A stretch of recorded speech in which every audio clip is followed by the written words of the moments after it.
கிறிஸ்துவுக்குள் பிரியமான சகோதர சகோதரிகளே, உங்கள் அனைவரையும் தினமொரு முத்துக்கள் நிகழ்ச்சியில் சந்திப்பதில் மிகுந்த மகிழ்ச்சி அடைகிறேன். மறவாத தேவன். ஏசாயா 49ஆம் அதிகாரம் 15ஆம் வசனம். பால் குடிக்கும் தன் மகவை தாய் மறப்பாளோ? கருத்தாங்கினவள் தன் பிள்ளை மீது இரக்கம் காட்டாதிருப்பாளோ? இவர்கள் மறந்திடினும் நான் உன்னை மறக்கவே மாட்டேன். பிரியமானவர்களே, நம் இறைவன் நம்மை மறவாதவர். நம்மை தம் உள்ளங்கையிலே பொறித்து வைத்துள்ளார். பால் குடிக்கும் மகவை தாய் மறந்தாலும் நான் உன்னை மறப்பதில்லை என்கிறார். நம்மை பெற்றோர்கள், உறவினர்கள், நண்பர்கள் மறந்தாலும், நம் இக்கட்டு வேளைகளில் நம்மை கைவிட்டாலும் இறைவன் நம்மை ஒருபோதும் கைவிட மாட்டார்.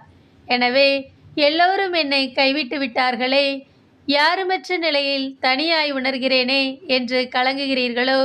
கலங்காதீர்கள்.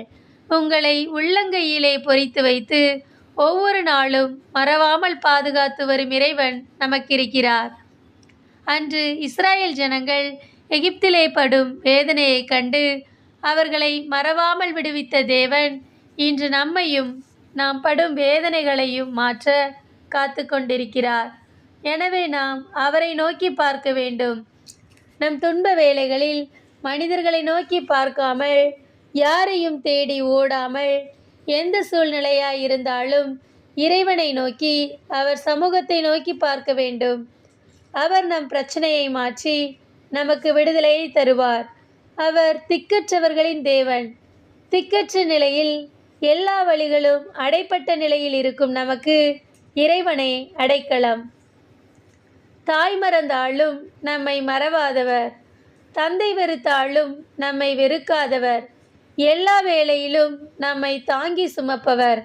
மறவாமல் எல்லா வேளையிலும் அவரையே நோக்கி பார்ப்போம். அன்பு இறைவா, நான் நம்பும் மனிதர்கள் என்னை மறந்தாலும் நீர் என்னை மறவாதவர்.